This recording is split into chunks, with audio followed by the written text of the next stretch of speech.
this webinar has really came out of some of the work that Mike and the other Secwépemc folks from the unceded law response group have been doing, dealing with the terrible impacts of the Trans Mountain Pipeline through Secwépemc territory and on one of their most important sacred sites. So I wanted to start out and just pass it over to Mike to acknowledge the territory he's on and give us a little introduction to the Pipsell site. What? Why, everybody? My name is Mike McKenzie. I come from Secwépemc. I come from near Kamloops in Stk'emlupsemc. I also am living down on the coast right now in Squamish territory. And this is all part of our Salish relatives. So the anglicized word is Salish, but we have the Salish people and our Salish speaking languages that we deal with as an unceded law response group and on unceded land. So I recognize the unceded land of our relatives, and I thank you all for being here today. And thank you all for listening to what we have to say, and I ask you all to please share this all widely with your networks, as this is important work we are all doing. Cookstown. I think I should say that we're here today because of Pipsell, and I don't usually speak on Pipsell and the work that is being done at Stk'emlupsemc to Secwépemc. This is usually being done by our chiefs and our people who have been doing this work for our people when our elders instructed our people to do this work.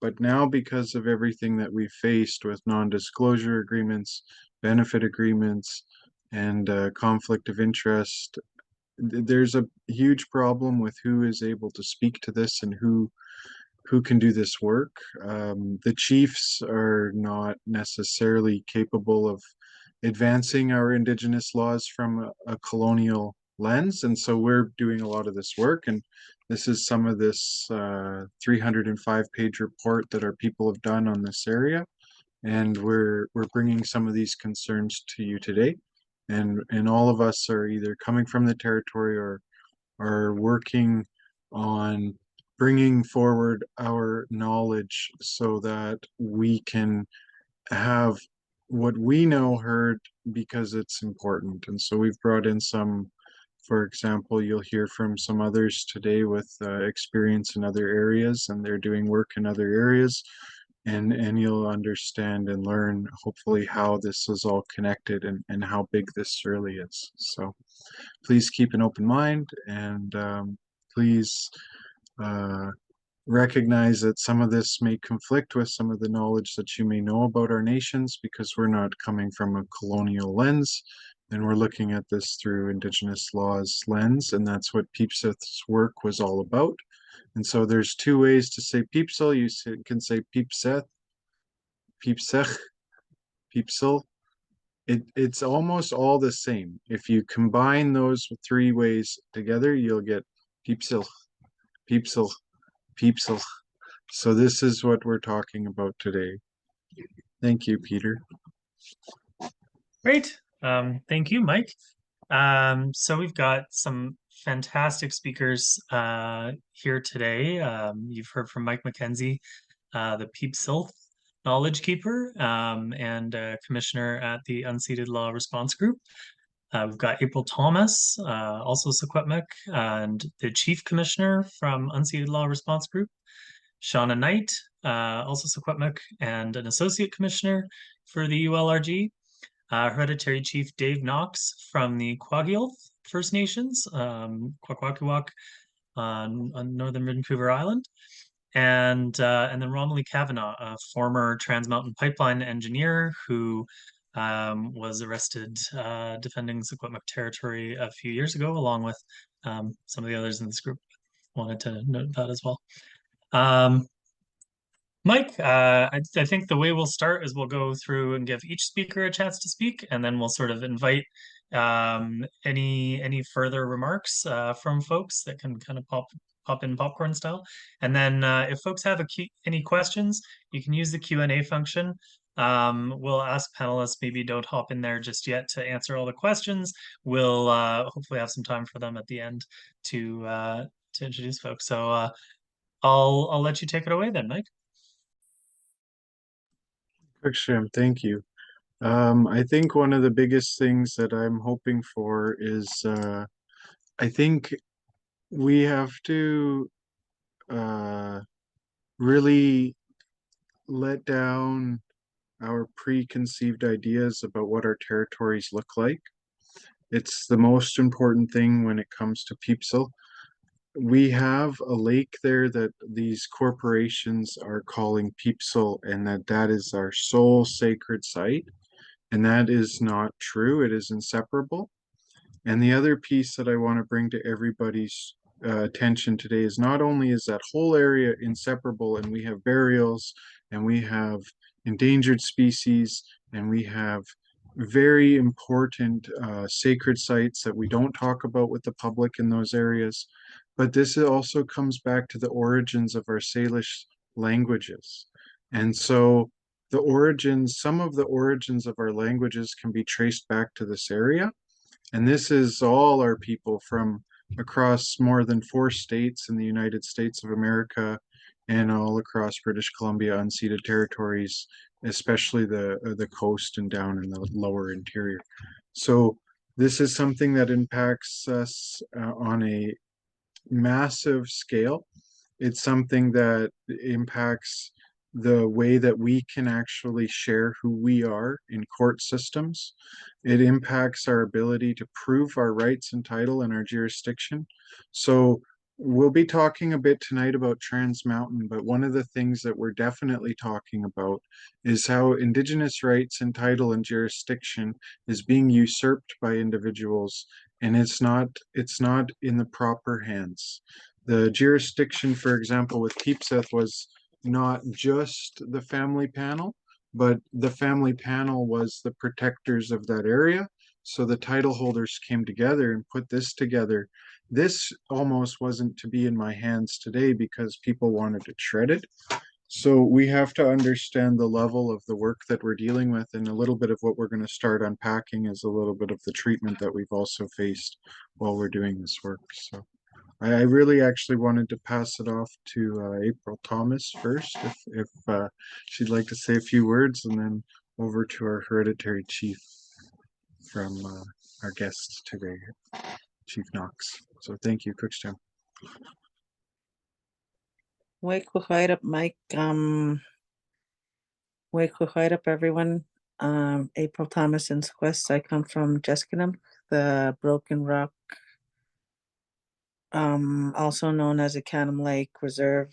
And yeah, my band is one of the bands that signed. I think Skeetiston became the 7th. I'm not sure, but at one point there was 6 bands who signed on to give TMX consent, and my band is one of them. And my family have long historical ties to the land as well, up near Mount Robson and Jasper House and in that area.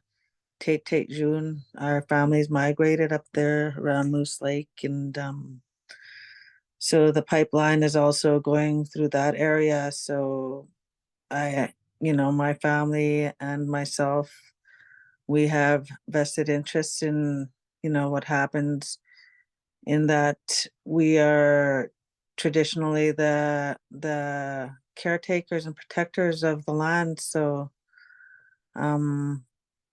yeah, so all these connections have brought me to where I am today doing this work with Mike. And Unceded Law Group is very new, but it's something that we've been working towards for probably over a couple of years to get to this point. So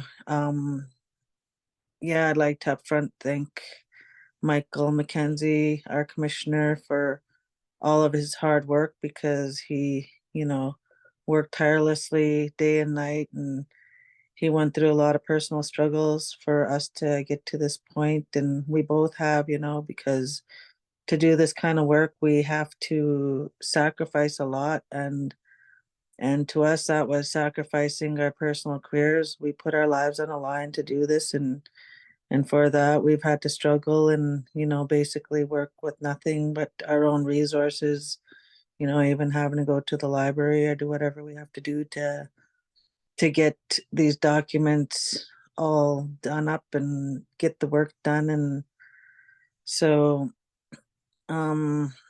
yeah, and like you said, I'm the chief commissioner, but and I said this is a very new group, so when I hear that, it makes me feel a little funny, but it is what it is, and we are unceded law, and you know, we wouldn't be here doing this if it wasn't, you know, for our Secwépemc matriarchs and for our elders, especially, who have passed resolutions in the past wanting TMX stopped and SSN not getting proper I guess justice in terms of their panel not being consulted in any way, shape, or form when it came to TMX. And you know, the whole situation of how that pipeline got there in the first place and how they're trying to um, put in the new pipeline and expand it. It's all been all done underhanded, and our people, not then and now, have our consent has never been obtained. And on top of that, all of the resources within Secwépemc is being taken and used, you know, for so many purposes, and all for the greater good of the nation, which is Canada. They call Canada, and you know, our people are suffering in third, fourth world conditions, and you know, we're dying in mass rates, and you know, all the statistics of everything. Our kids aren't graduating.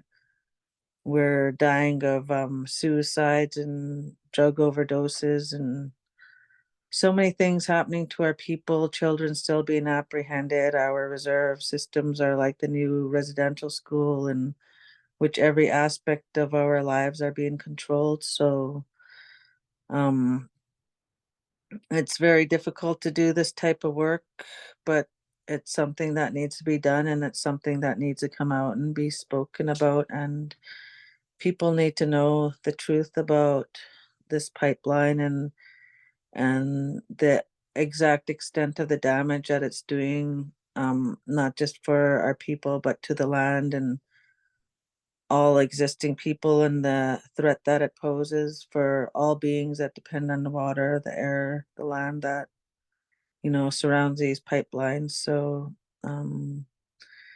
I guess I'll leave it at that for now, and I'd just like to thank you all for being here, and you know, coming and listening to what's happening. And yeah, and I'm here right now in Williams Lake, the traditional territory of where my husband is from. It's Secwépemc, Dechel, the Secwépemc, which is Williams Lake First Nation. My husband also comes from hereditary Chief William, so along those lines. So yeah, our traditional ways and our matriarchy and our hereditary systems are very important to me and my family, and that we continue this on for the future generations, which is my children and grandchildren, grandchildren. So yeah, thank you. Thanks, Jim April. Thank you for your words. Hereditary Chief Dave Knox, would you like to offer some insights here? Yo, Nubu Wallace Namuglis, one of the four head chiefs of the Kwakwaka'wakw Nation. There's 18 nations within the Kwakwaka'wakw. On Vancouver Island, we got Coasalish, Nachanoth, Kwakwaka'wakw. We're from Comox to Smith Inlet. And within the realm of 18 nations, I'm from the Kwagilth. I got to talk a little bit of history about all our coastline together collectively through time immemorial. I mean, I know within my village in Fort Rupert, we carbon dated 10,000 years, but 92 miles up the coast, Corvoot Island, top end, we're dating back 14,000 years. That equals 700 generations, and we're still here today. And then we're talking about, you know, when Cook founded us, or they say Sir Francis Drake. And then you got the, you know, Fort Simpson was established in 1836 up in Fort Simpson, which is now called Port Simpson, the first Hudson's Bay port on the coast, worked the way down. Fort Rupert, where I'm from, we, you know, banning the potlatch was 1845, but we got 2 Douglas treaties in Fort Rupert from 1851 from Captain James Douglas. And then Hudson's Bay came here, where they're only here for 3 years. They found better coal deposit in Nanuus. So they moved to Nanaimo, Slinamo. And that's where the next Douglas treaties were formed. And there's a whole bunch of round others downtown Victoria. But for some reason, my village, Fort Rupert, were the only ones with Douglas treaty rights from 1851.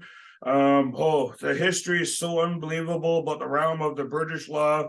And then we formed Canada, which is only 156 years old. But back in the day, all nations were ruled by the British. And to date back to the history about the coastal nations, we're all connected through thousands and thousands and thousands and thousands of years of intermarriage. This is why we shared the resources. My father was a grease maker. I come from a line of hereditary chiefs, master carvers. The picture behind me is my great-grandfather, Mungo Martin. That's him back in 1886 here in Fort Rupert, the village I live in. So this history we come from is like so unbelievable and so complex, because we're all potlatching people, stretching from Alaska all the way south. We all potlatch, we all feast, we all say we come from the land, the sky, the ocean, the supernatural world. Those are the 4 worlds we all believe in, and those are our family crests. Back in the day, it was misinterpreted by the church people and the boat people. You know, they thought potlatching was crazy. We accumulate so much resources and disperse it, but that's what we did as Bakwum. Bakwum in my language is Indian, but we do what we do. The oldest laws are to share, to care, to help, and to feed. And I'm fortunate my father was brought up by his grandparents who were born pre-1900, because after 1921, Dan Kramer had a potlatch, and 38 of our ancestors got thrown in jail just for practicing who we are, singing, dancing, carrying on the names is why we potlatch to the younger generation, because we never own it. We're only the caretakers for the moment. Is why we lift the youth up so high, and we lift our elders up so high to be able to do our oral language history, to carry it on through time immemorial. I mean, I'm trying to go the short version right now. I could be long-winded, but there's so much I want to say. And then 1921, after the ban, you know, when they implemented it, RCMP was formed 1920, and 1951 was uplifting the potlatch ban. You know, and even talking about all our Aboriginals that went to war. I'm working on this documentary, BC World War I, World War II Aboriginal veterans being released in the springtime. What history about that? They went to war to fight freedom for our land. But when they came home, they fought another battle with the government, and they ended up getting Crown land, zero value. They lost their status after 4 years being overseas. They weren't accepted as Indian under Indian Act that was established in 1875. They weren't accepted in the white world. And, you know, we weren't even allowed to vote till the 60s. You know, there's so much realm of this colonialized system that was embedded by the British. And as we all know through the, you know, COP15 was amazing. 198 countries, 22,000 people. I met so many beautiful people, indigenous from all around our global community. But the bottom line, we all share the same story. It was under British law in the beginning.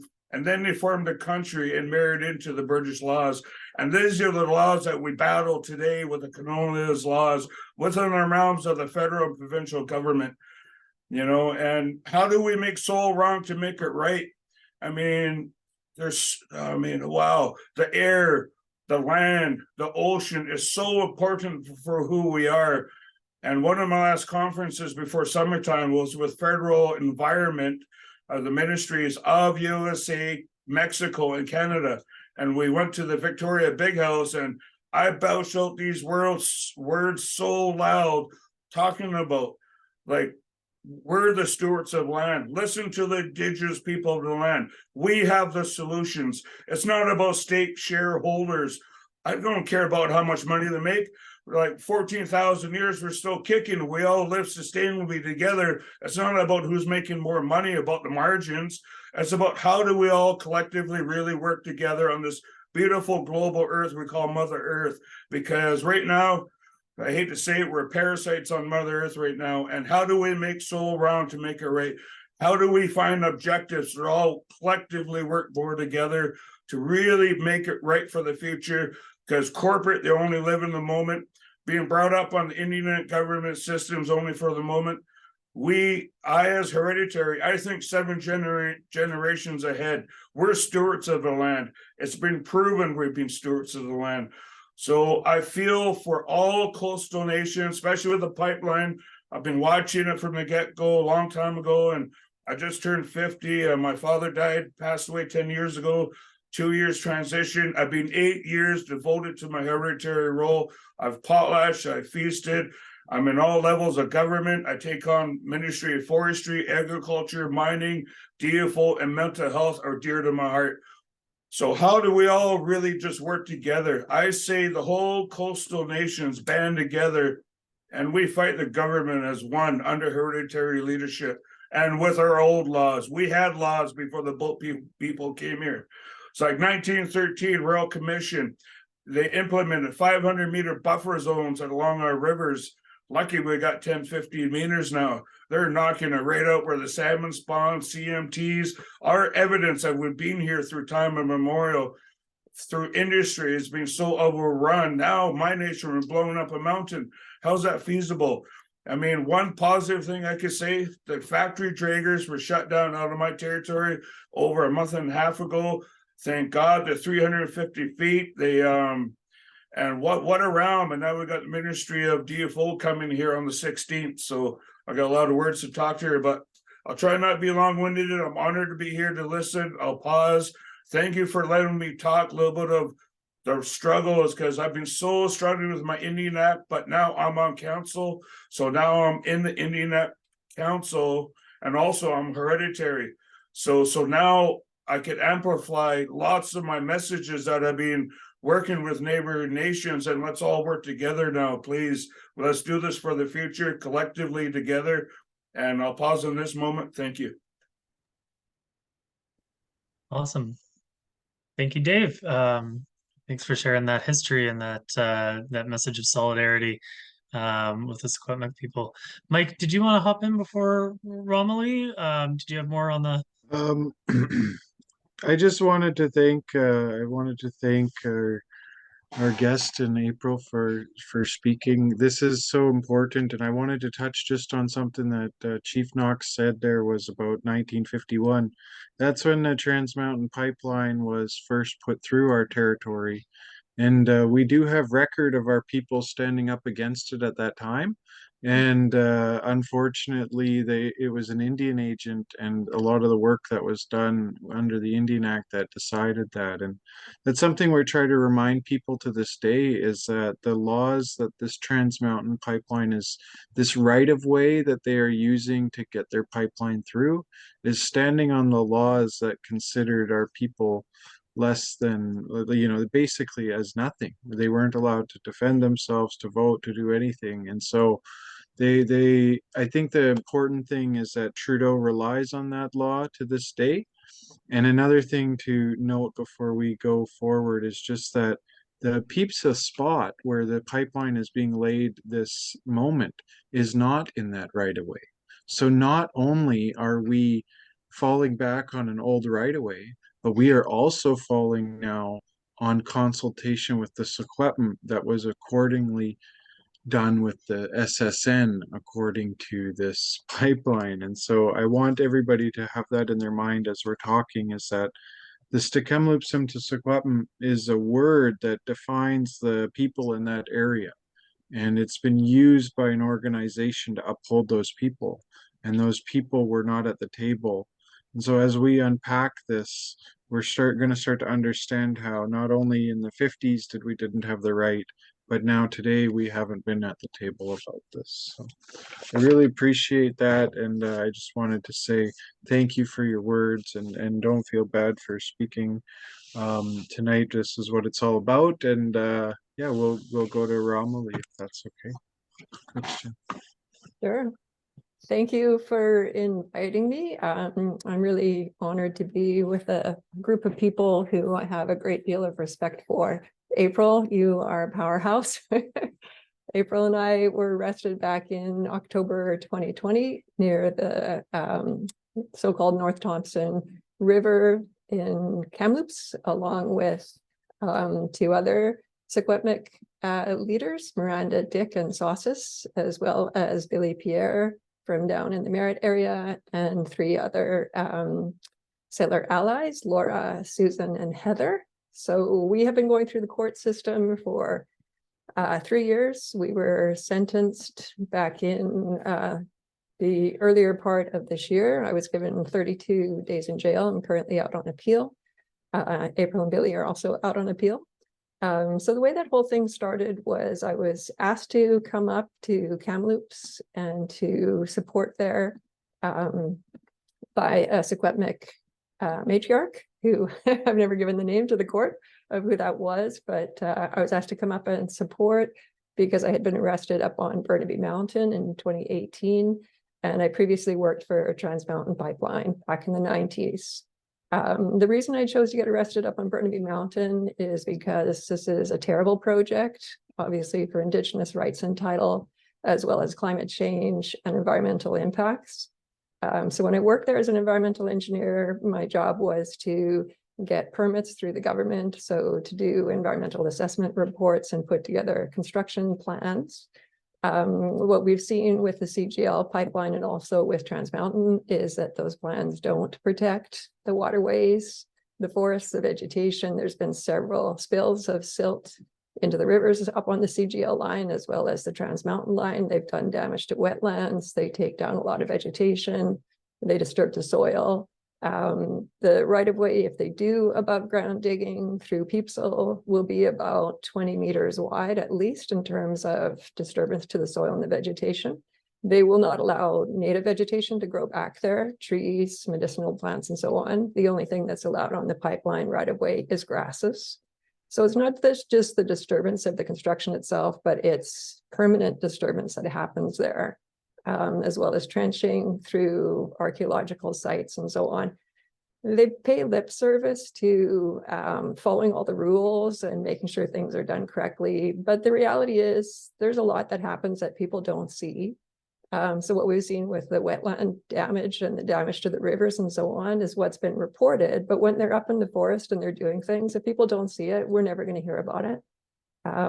So it's really unfortunate. There's just so many issues associated with the environmental damage during construction. It'll have a huge impact on climate change, tripling the throughput from the tar sands in Alberta. Lots of issues related with spills. So what we saw back in 2010 with the pipeline that is very similar to this one, the Enbridge pipeline in Kalamazoo, is that they had a spill that went on for 18 hours. It was reported by a member of the public, and they have control centers where they're able to monitor what's happening on the pipeline pressure, how much flow is going through there. But when they get an alarm, oftentimes it's ignored. And I saw that when I worked at Trans Mountain. They would see that a low pressure alarm had been triggered, or that a tank overfill alarm had been triggered. And oftentimes the workers will just go, oh, there's no way that's happening. When in fact, a pipeline will go down to basically zero pressure if it's pouring everything into a river. But they override it. There's human error that happens. So with the Kalamazoo spill that happened down in Michigan, 40 kilometers of river were contaminated. It took 2 years to clean it up. They spilt an estimated 3 million liters of diluted bitumen, which is the exact same material that would go through the Trans Mountain pipeline. So there's widespread damage to fish and amphibians, anything that lives in the river as well as the riverbanks.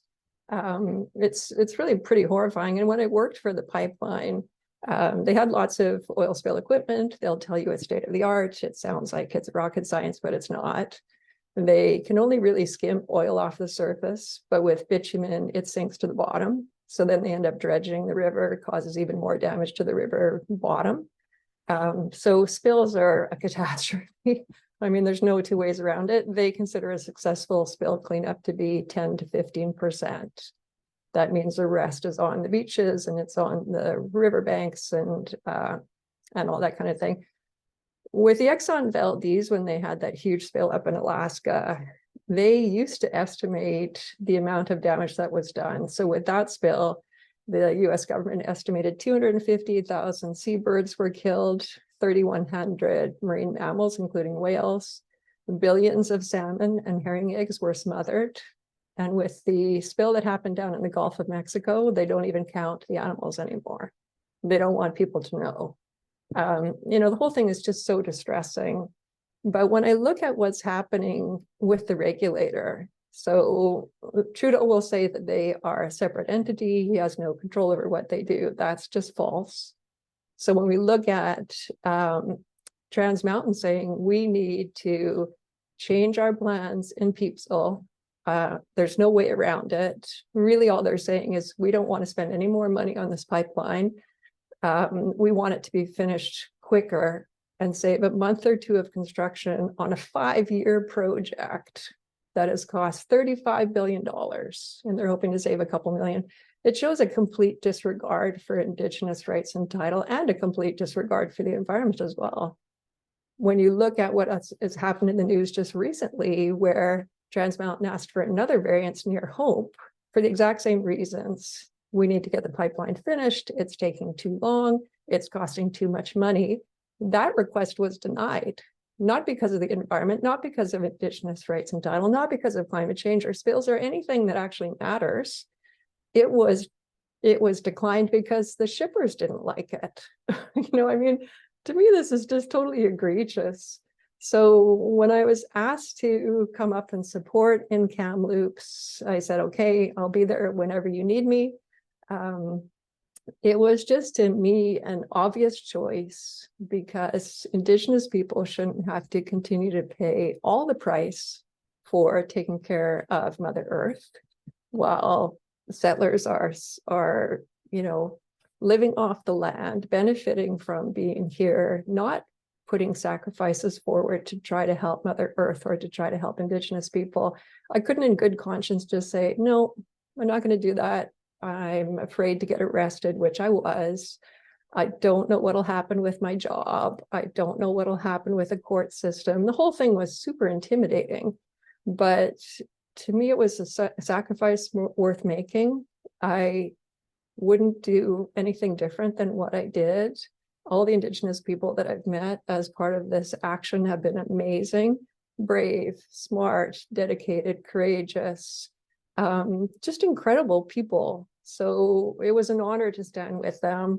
And, I'm totally disheartened by what's happened with Pipsell. I mean, I can't believe that even with having such an upper hand in terms of where the pipeline has power versus Indigenous power, that they would still abuse that to such a huge degree of getting the band councils to sign off, the Indian Act band councils to sign off on this project, basically gagging them so they can't speak about how much money was given or what kind of benefits were given. To then take even that one last promise of they would follow a specific plan in a specific place, that they would respect the sacredness of Pipsell, and then to even not do that. It's pathetic, really. So, that's why I'm here tonight. I'm happy to answer questions about construction, spills, the regulatory process, but I'm really honored to be working with the Indigenous warriors, the land and water defenders who are working to protect Pipsell. I mean, it's a disgrace that the government is doing that at this point. The bar was low. I mean, they set it so low and then they went lower. So that's where I will leave it. Thanks, Romilly. Yeah, never not disappointed in colonial governments, despite yeah, fairly low expectations. And I know Indigenous people have been disappointed by their colonial governments for a very long time. Now the next round is just sort of like a popcorn round. Feel free to raise your hand with the function if you'd like to chime in. And is there anyone that wanted to share some more reflections, or perhaps maybe sort of next steps of what's happening out on the territory? Yeah, I could share some things here. I'm gonna just update you all. I've buried in some papers here, just make sure I don't forget anything. I think the most important thing I'd like to reflect on is that not only has Trans Mountain made it difficult for us to actually be heard, but they've gone and somehow isolated our title holders. I was informed by the BC Environmental Assessment Office that the conditions around the pipeline don't even include the Stk'emlupsemc to Secwépemc as like a organization, because it's not technically recognized as a indigenous group. And so one of the reasons why it gets its recognition is because of all this paperwork that they did. I think one of the things that I'd like to get across today is just how there's several outstanding issues, and some of these outstanding issues, it's important to recognize how government works. So I contact the BC Environmental Assessment Office and I say, how is it that you got to this where you don't have the information that was done, all this paperwork that was done? Basically, I'm wondering how they got all this, but they are not using it. And the reality is that they don't have this across files in government. So they require us to put this all in every single time these industries do these things. And so despite having 305 pages of really important work done by our knowledge keepers and our elders, they don't actually have all of this in our they don't actually have any of it. So the point here is that when Romilly is saying to us that we have 20 or so feet of disturbance under the ground, and I'm just being vague because this wasn't presented to us by the company or anything, and I'm trying to bring back to the people here that we don't even know this stuff. Like, it's great that Romilly knows this because was her job to know this, but the company didn't bring it to us. So literally things are being said on the webinar here today that I'm learning for the first time. And The I know 20 that it's, Yeah, sorry. sorry, what's that? The Oh, 20 meters or so is on the horizontal, it's not vertical. Yeah. They probably Yeah. go down, I would say 3 meters or so. Yeah, sorry. I guess what I'm just pointing out is that this is a good example of how we've not. I was a technical representative. I was part of the panel. I testified on the panel at Pipsell. My dad was acting chief throughout the process. I was always at the meetings with KGHM Ajax Mine, and we heard a little bit about Trans Mountain.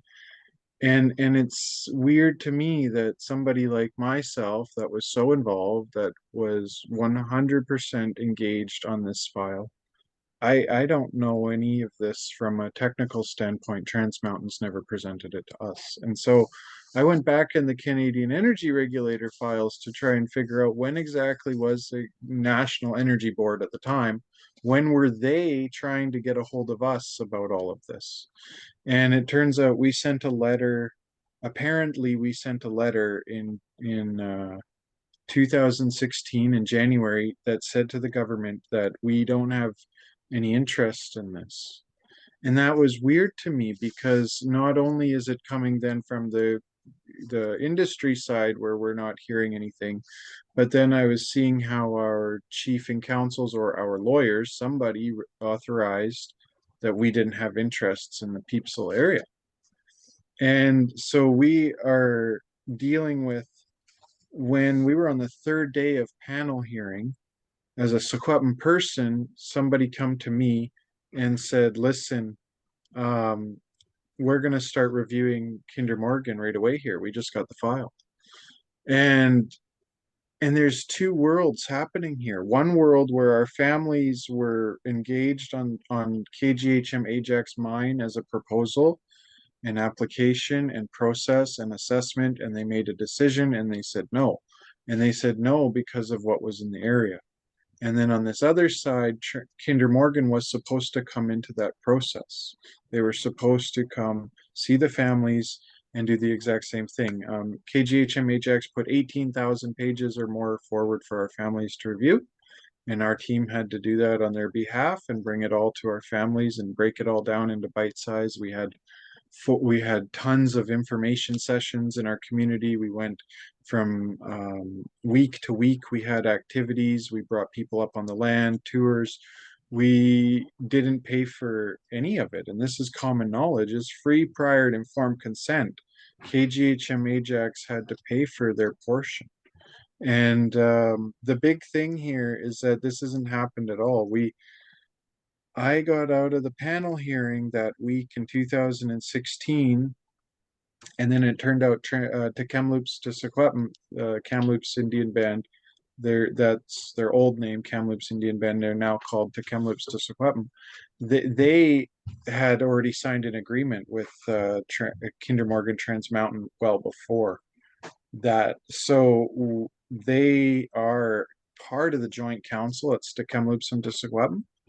And so my elders have told me to let everybody know that the panel has never been brought together ever again for any reason other than KGHM Ajax and never following their decision.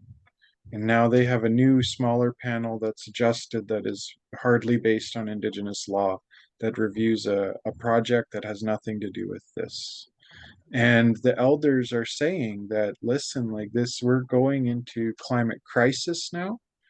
And we're also talking now about our laws around He'enskt. So He'enskt is one of our Indigenous laws, and it's about how we treat the land. Certain storied areas, they'd call them, have a power. And when you disrespect these places, the land and the sky will turn on you. And so we're dealing with that, and we're dealing with the climate crisis, and we're dealing with the lack of jurisdiction, the lack of respect for Indigenous rights and title. And what the elders want people to know, I talked to my grandmother, what she wants everybody to know is that this is probably the last of its kind in our entire territories. And that's backed by science too, because if you look at what's happening around BC, we have less than 1% of our grasslands left, and that is this area is that. So I was hoping to share a video today. I'm not sure if I can do that. It's just 30 seconds. But basically it would show you that grassland, and we'll see if we could do that before we're off tonight. But that grassland, you can't just, I don't know what the plan is, Romilly, but we can't just put pesticides or whatever on that grassland and keep the vegetation down. Some of that vegetation is like 20 feet. It's probably deeper, some of that vegetation, than the actual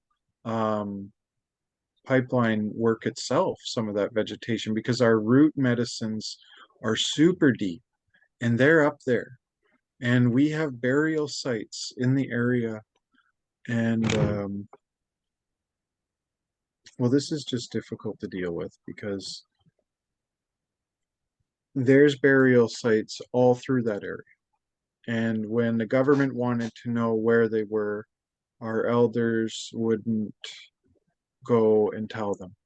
And they wouldn't tell them where a lot of things were. And we did a massive cultural heritage study up there for well over $1 million, I'm sure. And that study also identified that we have rock piles all through the area.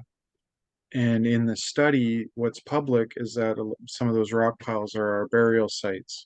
So when we're not able to be at the table with Trans Mountain and we're not able to say what is important to us, I seen a question here in the chat about environmental monitors.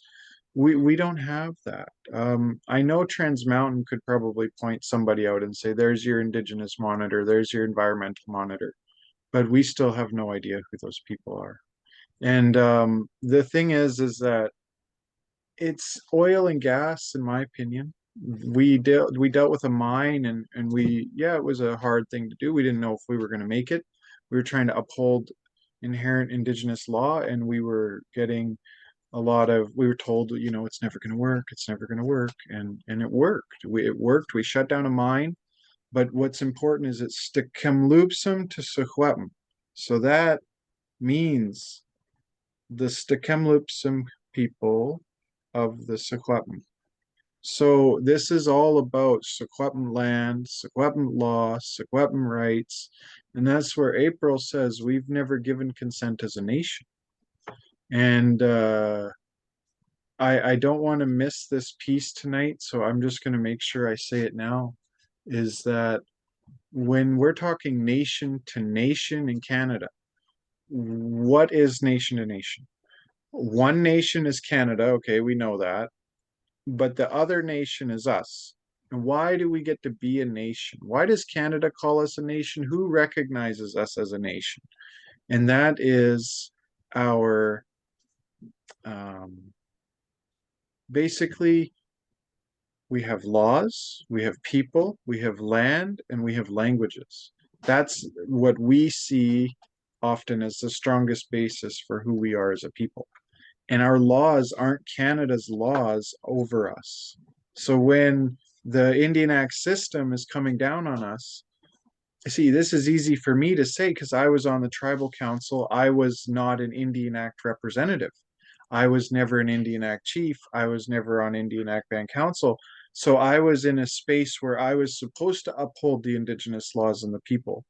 Whereas other people, they're in a space where they're actually accountable in a lot of regards to what the government of Canada does. People can still say what they want, but they get reprimanded for it sometimes, and they deal with it. And the more powerful your nation, the more in trouble you get. So the Secwépemc Nation is quite powerful, and I've had to deal with my chiefs who try to tell me how to act because government and corporations are telling them how to act. And then I don't have to be accountable to that because I'm listening to the elders and the youth and the people who we're accountable to. And those are the people who put me into my position when I was national Secwépemc youth representative. So these are some of the things I've done in my lifetime. I've been around a while. I try not to talk too much about it because there's just so many roles that I've held. But the most important thing that people need to recognize is that we have truth and reconciliation the way that it is today, largely in part because of Secwépemc people. We have rights and title like we do today, largely in part because of Secwépemc people.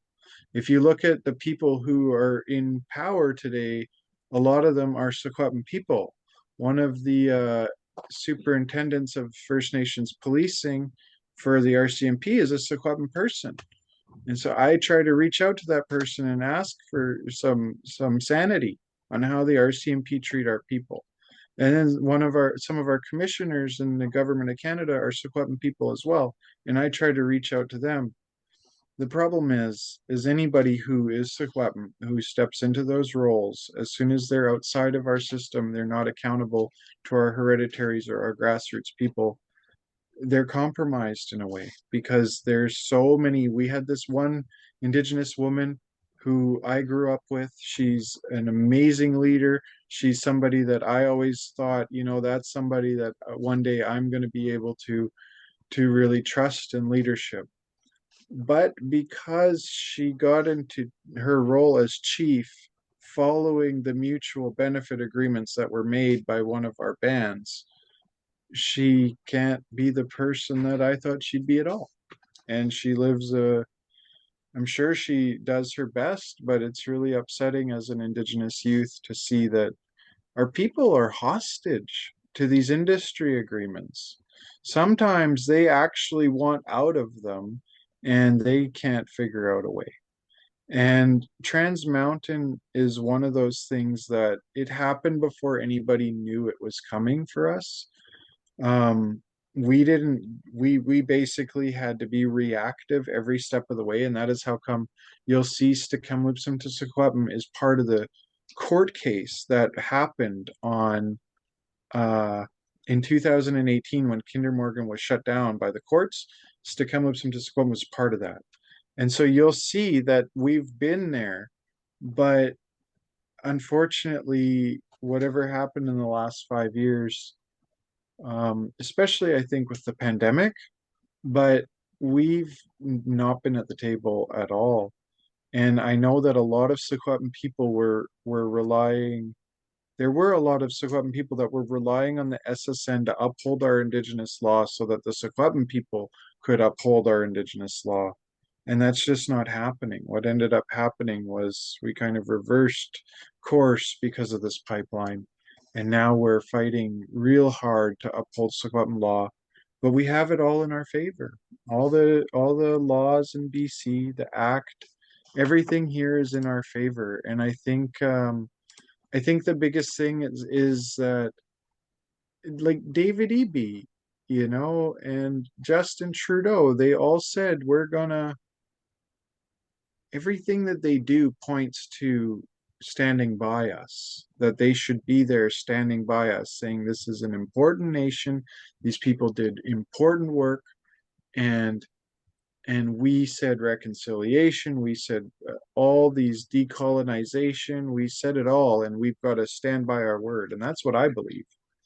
And I wanted to share all that right now, and I wanted to have you all understand the importance of that right now, because this next round here is an opportunity for our speakers to talk about how we've been affected because of what we've done, and a little bit of, I've had the police stop us and give us false tickets on the side of the road and stuff, so I've been bothered too, and I've been displaced a few times because of this, and it's I think the thing is that there's a real force that comes back on us for all of this, and if you don't know about it, then you don't know what we're facing, and you don't know why we're having a hard time being heard. So, and after that, I'll have an update for you all about tomorrow. So maybe we can go to April. April's been doing a really good job fighting the RCMP. And I'll let April tell you a little bit about how the RCMP don't have jurisdiction on our land.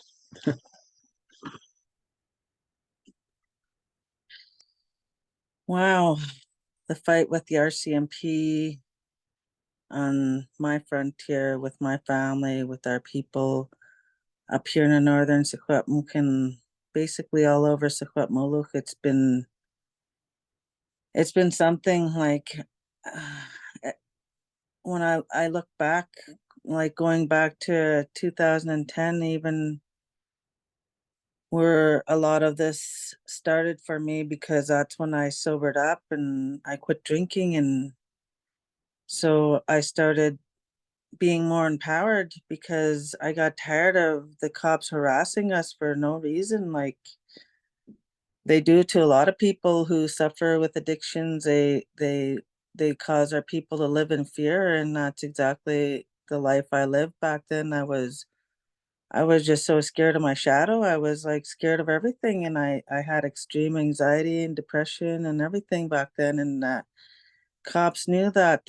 They can I know now because of going through court, like I can't even say how many times I've been in court in my life, like at least over 100 times, helping myself, my family, and our people. And, sometimes they'd make me go into court and sit there all freaking day just to reschedule me. And the cops constantly driving by and harassing and giving false tickets all the time. And so, like, even back then, they were doing that to us. And I got false tickets, so I fought that, and I filed complaints. And these processes are meant to be in place to help our people, but when you go through it, um, first of all, you find out that you don't even know anything about the process, and there's actually forms, and there's a process, there's actual the RCMP Act, and there's a lot of things that you need to take into account. And then you get sent all over the place with victim services and all these things, other things that are meant to help you. It's like they just send you on a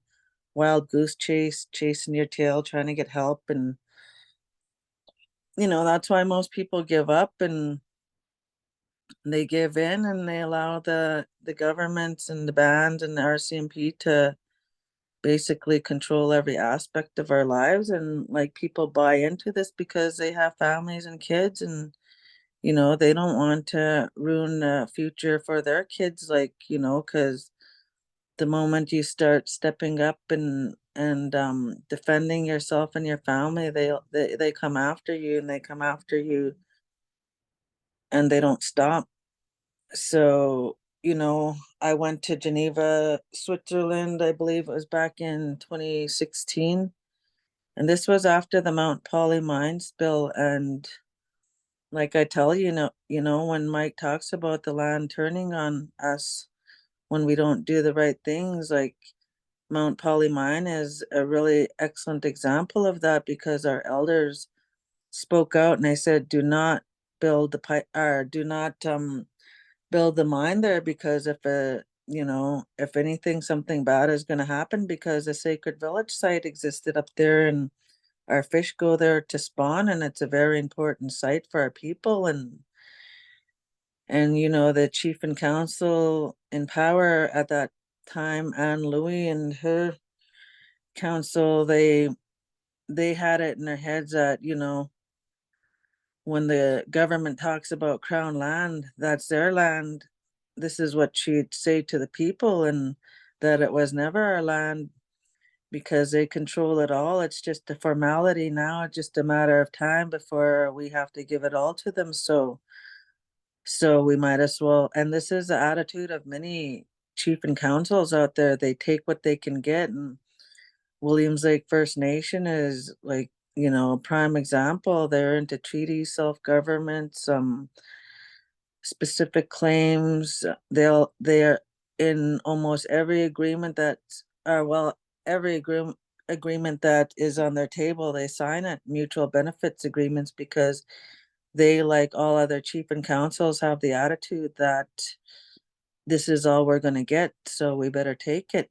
And if people know anything about band administration, it's very much like the government, where a lot of the money doesn't go to the people, just like Indigenous services. It's all white people being paid to manage our people, like we can't manage ourselves. And now it's so bad that a lot of our bands have a lot of white people in there managing our lives. And we're supposed to be going into these modern day treaties and reconciliation. And how is that reconciliation, and how is that self-determination, if we have to have all these white people there continually dictating our lives and always monitoring us? Like, as mentioning that I went to Geneva, and after that I came back, and there were numerous people being evicted from their homes, and these homes were going to people who supported treaty. And I went and I spoke about the NSTQ, and I touched on the Trans Mountain Pipeline, and I went over with Arthur Manuel and some DIA, Department of Indian Affairs chiefs, I call them, but they're the elected chiefs under the Indian Act. And So when I came back, the members had occupied the band office because in retaliation to all of the evictions that were occurring to all the people who owned their homes and didn't support treaty, they were all being thrown out of their homes. And so they had the band office occupation, and we were surrounded by, like military police or something like that. They had machine guns, and there were about 30 of them all around the band. And I was trying to take pictures at that time, and I was even assaulted like badly, like my back, I still have back pain to this day, and it induced arthritis throughout my back. So I do suffer a lot from it. And what happened was I was trying to take pictures, and they were telling me I couldn't, that I had to get behind the line, but there was no line. Like, I'm like, what line? The invisible line? I'm like, so I just continued taking these pictures. And yeah, and this whole time that this was happening, it was under Staff Sergeant Pelly, and he was, staff sergeant for when I was filing previous complaints, and when the RCMP was throwing people out of their homes. And he's now in charge. I believe he's a chief of police of the Kamloops detachment, which oversees and was overseeing the Mission Flats, when we had the Sacred Fire and Camp there to protect Mission Flats, because that too is a sacred village site. And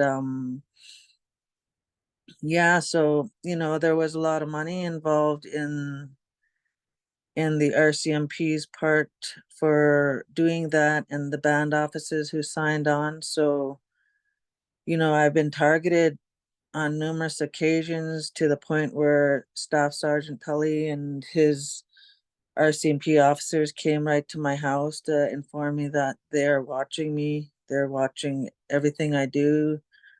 They're watching my grassroots page. And then I even had CSIS come to my house 3 times, trying to get information out of me on grassroots people. And I told them, I told them, basically to fuck off and leave me alone, because, that's their job. And, if you want information on my people, do your goddamn job and leave me alone.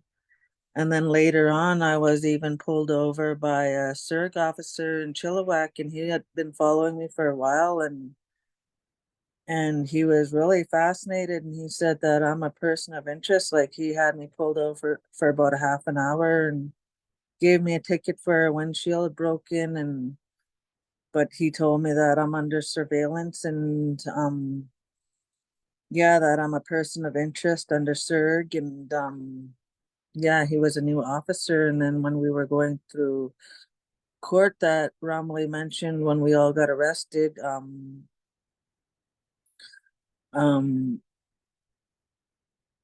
yeah, they sorry, when we went to court and we all got arrested, there was SERG involvement in that as well. And they that when I got arrested around that time, within a 2-month time period, I got pulled over 8 times and about $3,000 in tickets. And these kinds of things are really devastating to me and my family, because I I run a small forestry company, and we hardly get work as it is, because of the stands that I take for the forest, against mines, against treaties and reconciliation and pipelines. And I do all of this because I was raised to do that, to speak for the people in the land, especially those that can't speak for themselves. And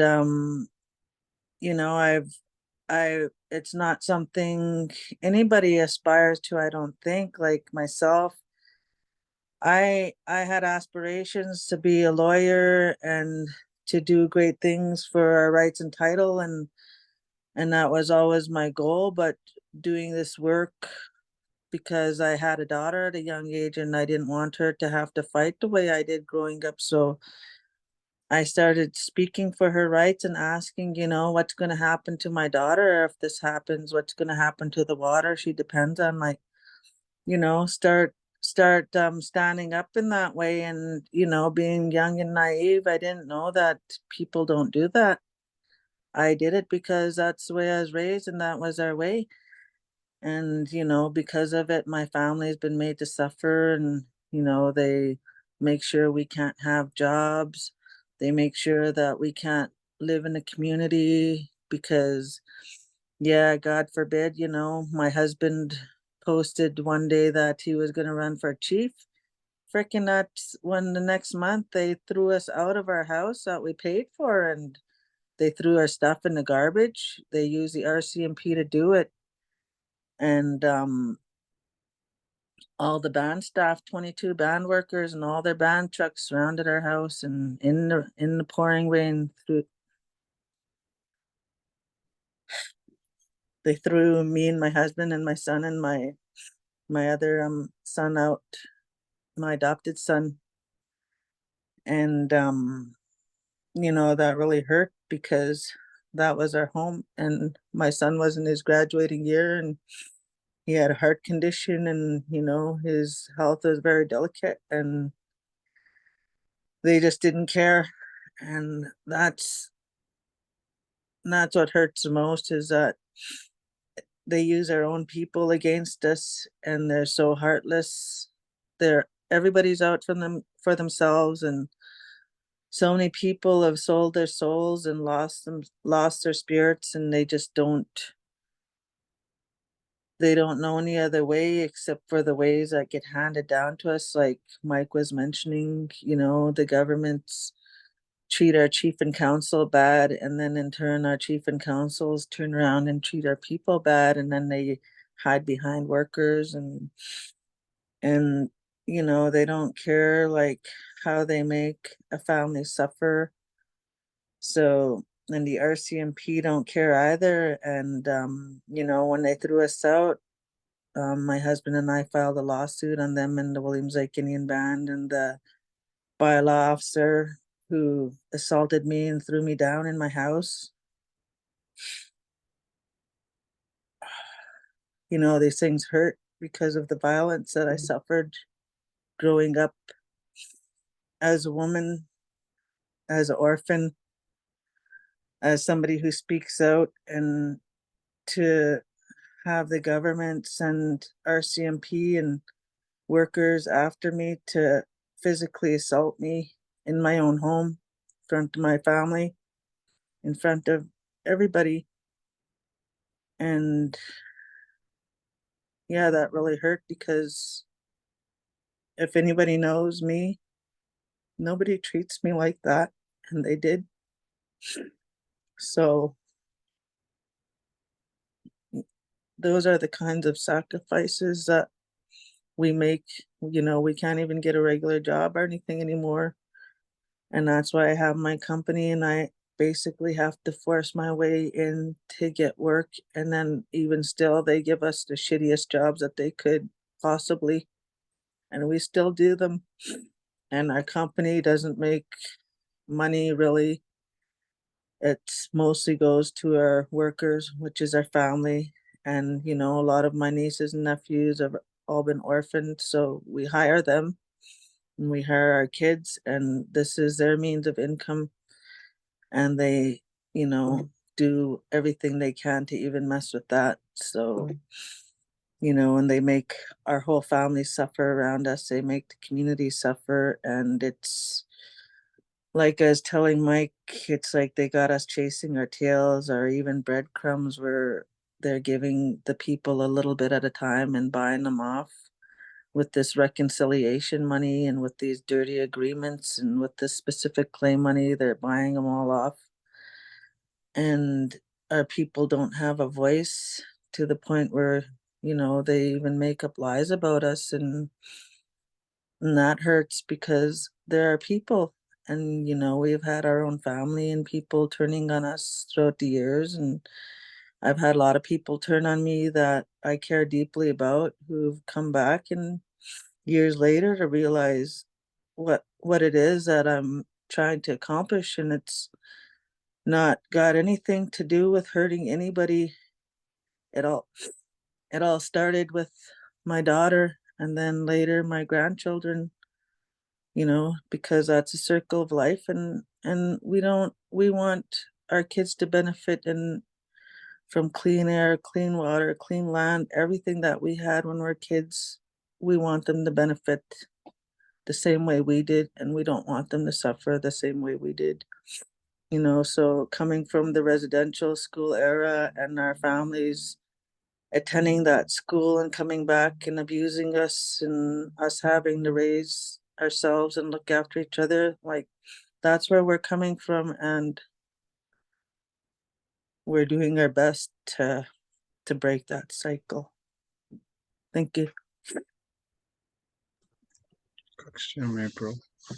I want to take a second to answer some of the questions here in the chat and just to follow up on that.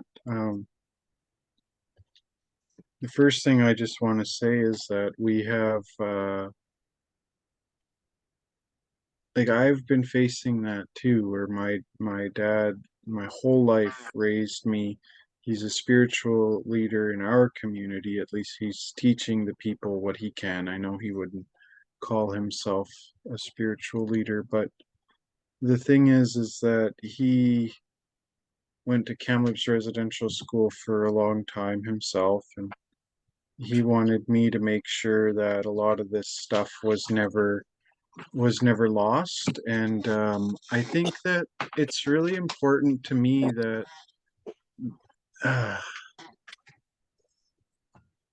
sorry, it's just I'm going through a lot right now, and I think that one of the things that is important to me is just to say that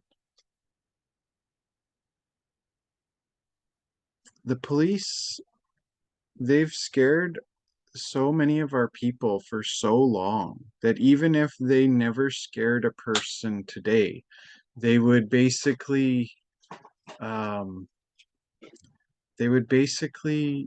be afraid because of all the stories that they hear from their aunties and their uncles. I'm having a really hard time trying to figure out how to explain this to people, because it hurts people sometimes when they think that they're, so and so, their friend who's in the RCMP in Kamloops would do something like that. And that's one of the problems, is that these places are also so small. So basically our people, they they they know everybody in our communities. And when something happens to our people, everybody in our entire areas know about it. And so we get this like constant cycle where we're stuck in shame and grief, and standing up for our rights and title and our jurisdiction and our indigenous laws brings more shame and grief because of the people and the power that they have over us. And so in my community, it's not the same as in the north. It's a little bit different, but we face some of the same struggles where my elders are telling me, like we're afraid to be BCR'd if we speak up or if we say something. And what BCR means is a band council resolution.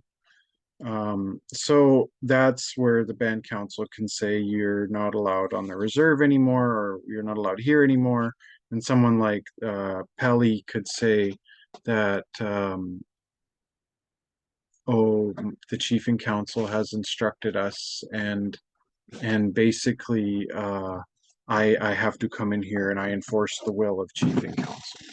So that's really hard for me to get across to the average people, because in Canada we have this idea that the police enforce the law and that they protect the people, and as we've seen at Fairy Creek, and we had hoped to hear from some people there, but they're really busy tonight, so they're not going to be able to make it. But they were also facing police brutality sanctioned by band councils. And And, you know, we've never seen our band councils in the Secwépemc Nation since all this started stand up against the police brutality. We've seen basically everybody stand with the police at that level, whereas you would see not too long ago, the Stk'emlupsemc Cookbee was on a horse with regalia and feathers in the musical ride with the RCMP. And so it's really hard to do this work because as we are doing this work, there's a lot of money and a lot of power pushing another narrative. So I'm just going to show you all a little bit about, this is Pipsell here. I think you can see it. And this was from Protect the Planet. Thank you to Tim Takaro, Dr. Tim Takaro, who has done lots of work in his own world sphere down in the coast. He got this footage for us. That's Pipsell area. That is the drone footage on the one end. And the thing about this area is you see, like, they're right in it. They're right inside of our wetlands. They're right inside of our medicines. This is all these things that you see on the left and the right of the pipeline is in some cases, there's some really deep root medicines out there. There's burials in the area, so it'd be hard to define. If you look down here, what you see is they dig it up, they stomp all over it, and this is something our elders, no matter what the impact, are up against. They don't want this to happen to our grassland at all. So they've already violated our rights. They're already infringing on everything that we've said no. And that's just one example. So another one that I have here is I have some pictures here. And this is an example. We have an American badger critical habitat. I'm pretty sure those are Trans Mountain Signs or one of their consultants or something. So they actually identify the habitat. As you can see, the badger only lives between 853.1 and 858.25. That's what the company will say.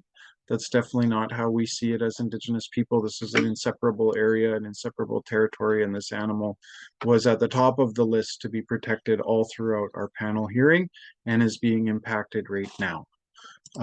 This is another picture from Badger's Habitat over to the pipeline. Badger's Habitat is everywhere, so we'll just say that's Badger's Habitat right there. But that's also, again, our medicines and our sacred sites. You'll see that this was from the drone footage. There was a little bit of side footage here. So that's if you weren't in the drone, if you're looking across the field. You see those mountainous areas connect with the sky world there. And that is where, like, this area is really high up. This is like being on the top of Garibaldi if you're in Squamish, or being at the top of Vancouver Grouse Mountain if you're in Vancouver. Or even in some cases, like halfway up Mount Baker, maybe, or something like that. So this is really high up in our world. We call this entrance to the sky world. And then this is our Pipsell. This is our holy waters. This is our transformation stories. Our water people live here, our Stk'emlupsemc. And what we do is we bring offerings to the Stk'emlupsemc about everything that they're basically we share with them and they share with us, and that's a sacred relationship that I will not go into deeper. Wetland crossing here, they're not supposed to be in it at all. Clearly they're somewhat in it. I don't know what they actually, let's go back. I don't know what they define as a wetland. Where does it start and where does it end? It looks like it ends where they made it end. So and then we have this environmentally sensitive tree. Once again, it's all apparently it's inseparable, or it's separable, but to us it is inseparable. So this whole area is not supposed to be touched. And you can see the lake down in the background. This elders were really upset when I shared this photo with them because they didn't want to see the lake anywhere near this. So this is some of that. And you see on the far right there is a kind of a mound. The lake is on the other side of it and we're on this side of it. That mound area has burials in it, and so does some of the areas to the left that we know of for sure. So basically that whole area is questionable. And unless we're working together with the company and the government, there's no way that they can actually say that we are that we are basically, I think it's like we're not even there and they want us to pretend we're there. That's not going to happen. So the pipeline is here. I think if you were in the drone, you would probably be right over there above those things there, and then you have the behind this photo is where we were just looking. So everything in every single photo that I have shared so far is the area. And look at what they're doing to the area. When I told the elders about this, they were just horrified. Like I don't know what they're doing in there, but that must be a little bit of what Romilly's talking about. But I try to be very careful about getting my information outside of their consultation process because we're not supposed to know these things. They're supposed to tell us these things like 100%. So the other thing that we're dealing with is that they had problems. They ran into some of the toughest rock in the world. So they say that they couldn't continue in the way that they were doing it. And that was our elders were saying that that's Ka'ents, that is the sky, or sorry, that is the land turning on them. And then we were up there and there was a massive storm up there. You see, they have to keep the pipes warm while they're sitting on the land. So not only is this all happening, but the pipes need to be kept warm from the elements. And so you see, this is some of where your taxpaying dollars are going to. You're warming up the pipes on the sacred site and my territory. And we're trying not to blame any individual, but there's definitely three people to blame. There's Justin Trudeau, there's Chrystia Freeland, and there's Danielle Smith. And those three individuals need to understand what it is that they are pushing and what it is that they are rushing on us as an Indigenous people. Our elders want people to understand our laws take time. Being able to review something like this, being able to do something like this properly takes time. So I wanted to share some of these pictures here with you today. That is the beauty of what we have up there. This is a grassland. Sometimes people say, oh, it looks like a desert, but the reality is that this is really special area. We have all our medicines in this area. We have more than just the badger here. I don't know if it's zooming in for you all there, but you can see the pipeline just cuts right through it. On this side is the current expansion, and over on this side is the old line. And my vision quest was done on the top right of that photo, right above the lake. And people have done their vision quests all through this area. So this is quite significant. I mean, you run a pipeline right through the Vatican or through the church of any significant church, and they would not be happy about this. This is because we don't have a building or because it doesn't look the way that they easily recognize a sacred site. I guess this is the way they'll treat it, but I wanted people to know today that this is it. It's you see the plateaus in the background. This is what we call the plateau peoples, the interior Salish peoples, the Shuswap Plateau, the Interior Plateau, the Caribou Plateaus. I'm not a scientist, so I'm sure they have a lot more words for it. But this is just over that hump. There was a massive glacial lake, Thompson, that used to be there for a really long time. It was really massive. There was a glacier that held it up in the Fraser Canyon, and our rivers used to flow towards the Columbia River.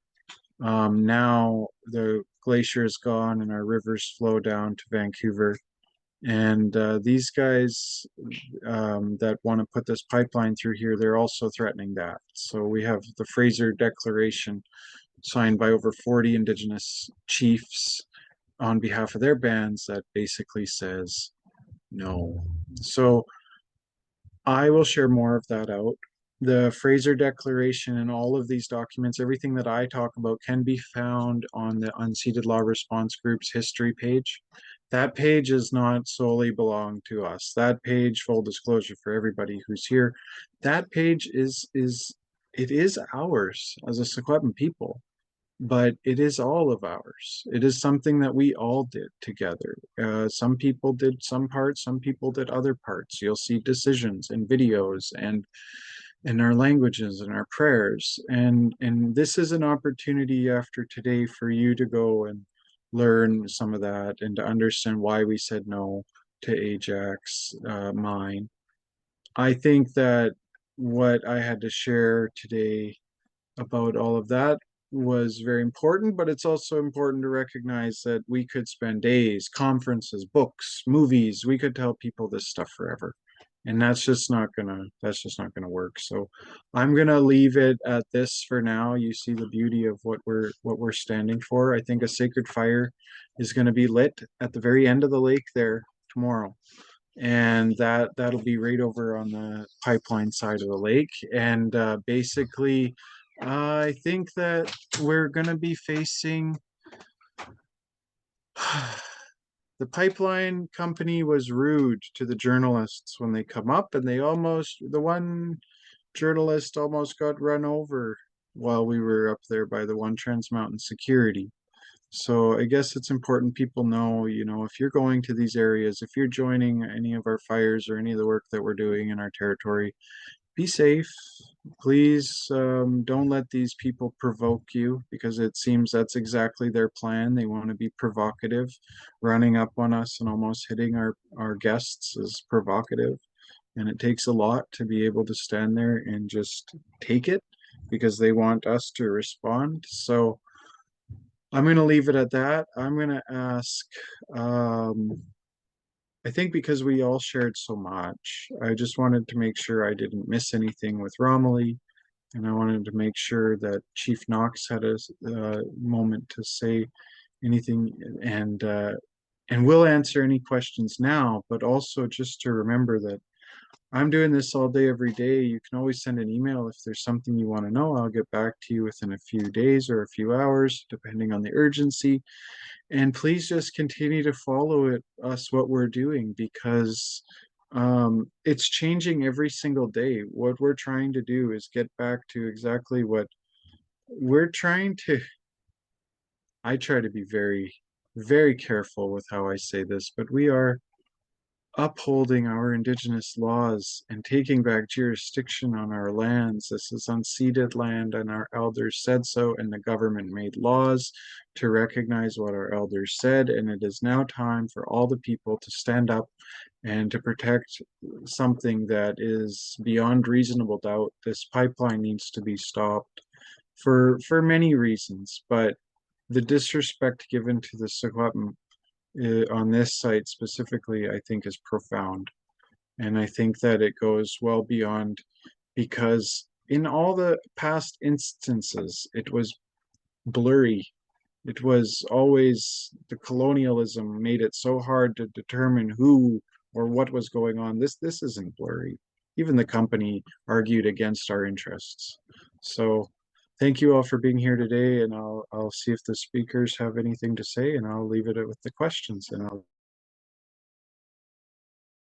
Yeah, I've got a couple of questions for you. I'm like, you were given so little time to respond to the variance that was requested. It seems to me that that isn't even legal from a corrupted colonial point of view.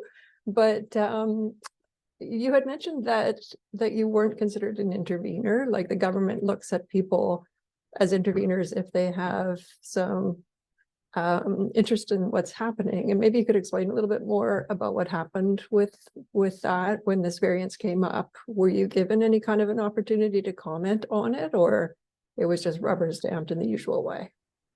Yeah, unfortunately, we were just rubber stamped.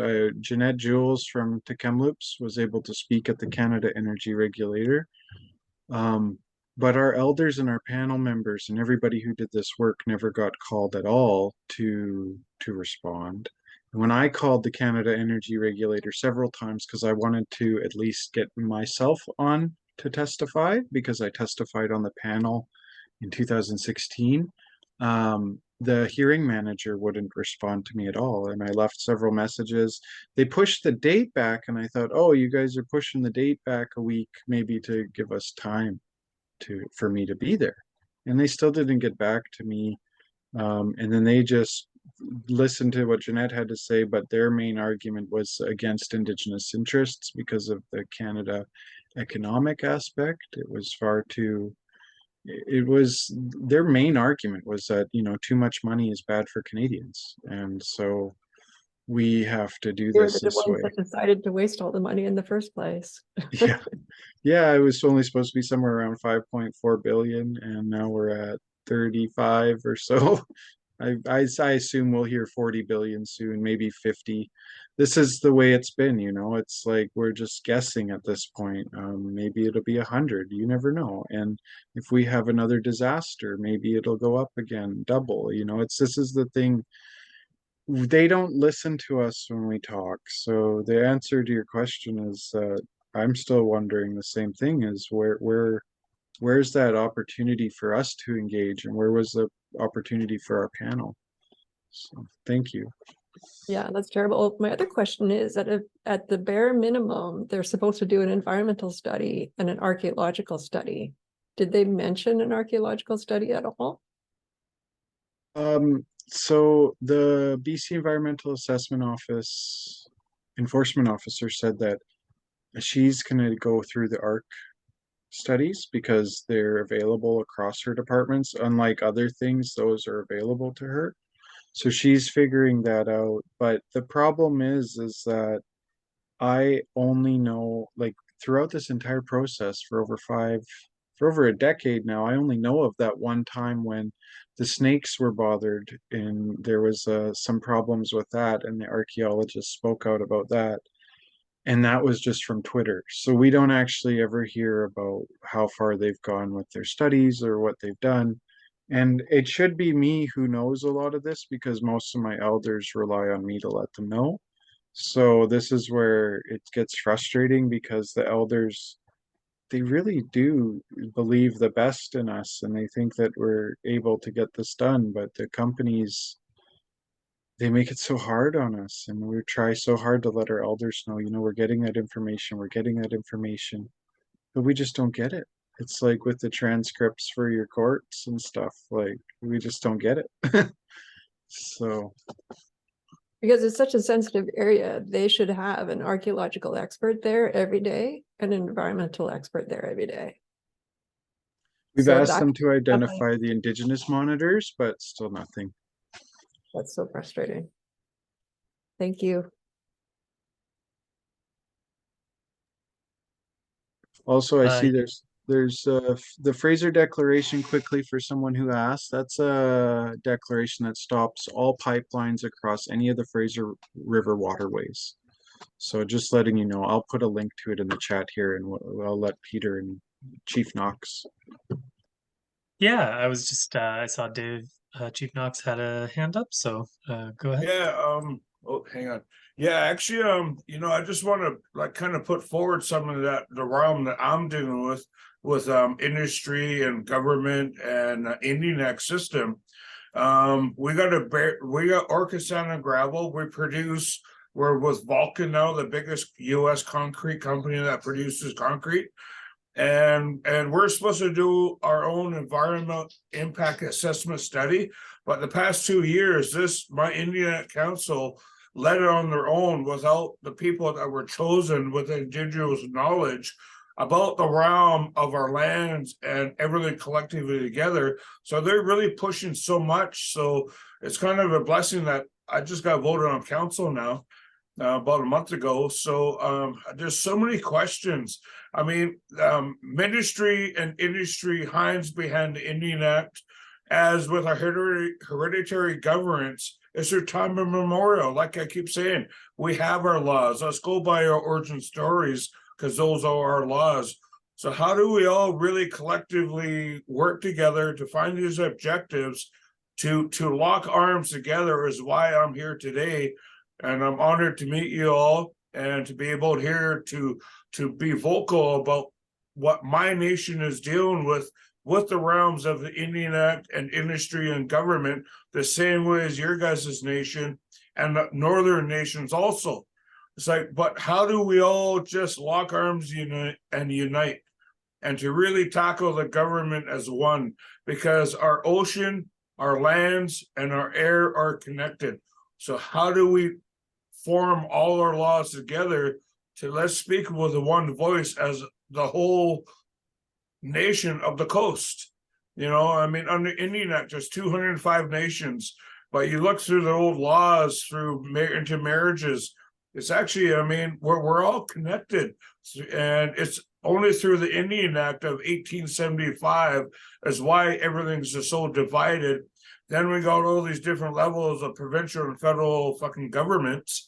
So how do we really find those true objectives? And it stems to the youth. It stems to the elders, what we have left. But through what I've learned so far, go to the oldest documents before 1900, because those are the true values and principles and protocols before the influence of the church and everything else, even though the banning of the potlatch was 1845, but they really implemented it after 1990. But we're all connected. So I'm honored to be here. I'll pause. I just wanted to say something because, you know, we're doing our own environmental impact study, but we got sidelined, but now I'm involved. So we'll see how the tides turn. And even though watching the federal and provincial government dump in billions of dollars for even exactly what we're talking about, even like a few weeks ago, we had David Eby announced 205 nations in British Columbia is awarded $1 million to collectively find objectives to work with the government under UNDRIP. I hope all your nations apply for that, because this is another stepping stone for all of us to really work together to implement UNDRIP. To me, UNDRIP's like molasses. It takes forever. By the time they deal with it, all our resources are gone. And once it's gone, it's gone. Like, we're talking 1,000-year-old trees. We're talking ancient lands. I had a meeting with Minister of Forestry once, and I said, well, it's the land that's ancient to us. We got 1,000-year-old trees, we got 600, we got 700, we got 100-year-old trees, but the land is ancient to us as a people of the land through time immemorial. But we don't got much old growth left. We don't got much like freshwater reservoirs. There's so many variables at play right now. But I'll pause in this moment and thank you. Thanks, Chief Knox. April? Oh, you're on mute. Sorry about that. Stk'emlupsemc, Knox. Yeah, I just wanted to comment a bit on the section he is talking about UNDRIP and truth and reconciliation, and how we can, you know, all of us work together, because I know under unceded law, we're tasked to look after people on unceded lands, and but you know, there are also treaties where, you know, when they were signing these treaties, there's no way that any one of them could fully understand what those treaties even meant, and to sign an X to that. So, you know, a lot of people want to contest that, but you know, the way I see this UNDRIP and Section 35 and Truth and Reconciliation, I think that these laws and processes were created, you know, intentionally to divert us and to manipulate us over and over again. Like, my understanding is that nothing is real after the Royal Proclamation of 1763, in which they, you know, made promises not to molest our people and land.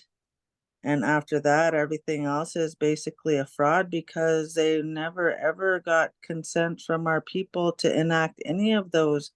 So they just kept enacting new ones to make it seem like they're doing good for the Indians, but really it's all continued manipulation. And when they had Aboriginal rights and title, Section 35 written into the Constitution, that what, you know, our people really fought hard for that, and they had the Constitution Express, and all the Salish people were involved in that, and traveled all across to Canada and then over to England to have the Constitution written into the Charter of Rights and Freedoms in Section 35 and 25. And my mother-in-law was a part of that, and Arthur Manuel, who I worked with, and many other people were involved in this. And from what I understand, that, you know, Section 35 recognizes our existing Aboriginal rights and titles and treaty rights, and beyond that, it doesn't define what any of that means. It's just written in very vaguely, and the whole point of that was that our people, it was up to our people to define all of this. And then you have the Truth and Reconciliation promises, where they, you know, make up all these lies about how they're going to change everything and make things for the benefit of our people again. And, you know, where how many years ago was that, and where are we at with that now? You know, there's still white people holding all of our jobs. You know, I still can't get contracts, and our forests are burning down, and we can't even get our own people out there. Our people are still being murdered and missing. Our children are still being taken away, you know. All of these things are all genocide on our people, and they're still happening, and they're still making these empty promises and using it as a manipulation and controlling, you know, band councils and staff, and in order to keep control of our people, and so that none of us can ever speak out, like a lot of these non-disclosure agreements and mutual benefits agreements that Mike talks about. Like, even for a band member to get a job at the band office, you all have to sign a gag order, basically saying you're not allowed to speak about anything that happens within their organization. Like, as a band member, you're not even allowed to mention the band office without prior permission from the band, according to your employee contract. So these are the types of constraints that we're under. And then you get into UNDRIP and DRIPA, and they talk about free, prior, informed consent. You know, that never happens ever, and they fabricate it now. And but I think the one thing that's most important within all of those Aboriginal rights and titles, Truth and Reconciliation and UNDRIP, is our right to self-determination. And our people have to realize this, that we always had the rights. And, you know, when I went into court for TMX, we were all self-representing, and I was basically the spokesperson for all of us. And I told Judge Fitzpatrick, you sit up there and you're thrown up above us, and you have no jurisdiction or authority over our people. The the pipeline itself is illegal, and your whole system is a fraud, and you don't have any authority over us. I said, and you know, you're in Secwépemc, and here we all are the title holders. We are the authority. Our laws supersede your laws, and I don't recognize your laws and what you're saying, because we're here under duress, and you know what we do is of our own free will, and you have no right to stop us from that. If we want to go do ceremonies on our land, you have no right to tell us we can't, because those injunctions that you speak of, they don't apply to us, because you never ever got our consent to even impose those on our people. So, you know, it's gonna take things like that, that we as a people self-determine, and we as Secwépemc know our Secwépemc laws, and we need to, you know, uphold those laws and be able to voice that and speak out when and where necessary, and, you know, get organized so that we as a collective can be self-determining in our own ways, under our own laws, to protect and care for the land and the people within Secwépemc.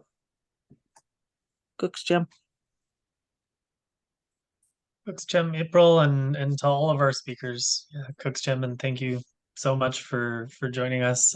Mike, we had one question left in the chat that I'll maybe add to. how, you mentioned there's a sacred fire being lit tomorrow. There's a donation link in the chat. How can settlers best support the URLG in this important struggle for Indigenous rights in the planet? And then my follow-up is, what's the best place for folks to sort of stay tuned, and where can they find that information? Okay, I think that so the first answer to the question is that we had several elders this week give direction on how to move forward now that we've been to the Elders Council. When we went to the Elders Council, it was unfortunate because the same things are happening there. There was staff controlling the way that the Elders Council was being managed, and the Elders Council had no idea that this was happening up at Pipsell. So we brought a lot of this back to some of our matriarchs in the SSN communities to see what they think about. And some people come back to us today, and we've finally talked to some people. So what you're going to see now is there's going to be a sacred fire lit tomorrow.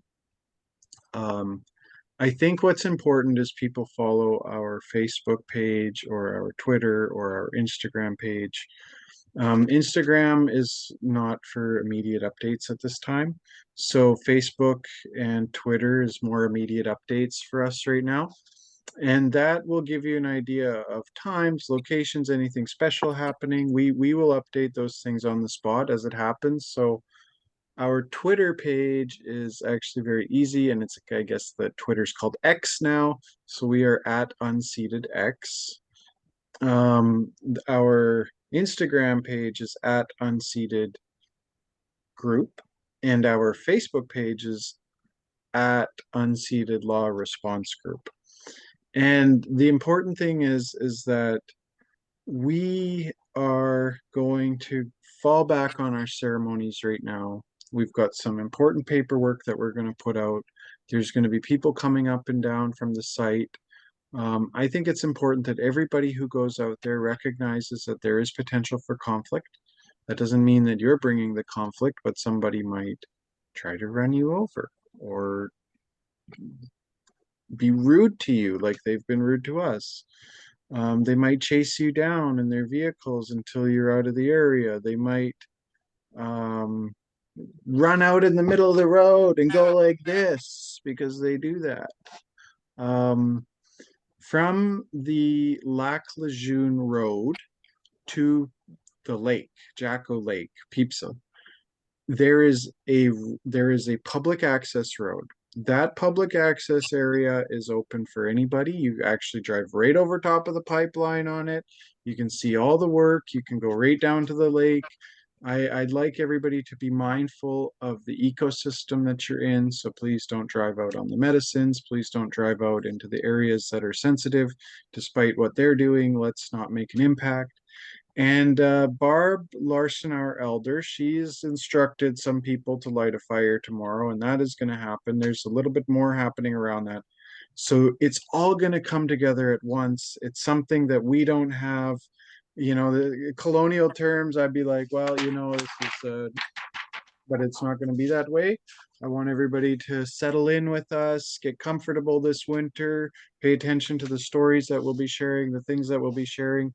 And what's going to be happening up at the lake is really around our ceremonies. There's some things I cannot share with you on the webinar, but our ceremonies are so important. And I think that after everything that we've said tonight, I'd like to ground us back on our Secwépemc and Indigenous Salish and our language's law. What is an Indigenous law?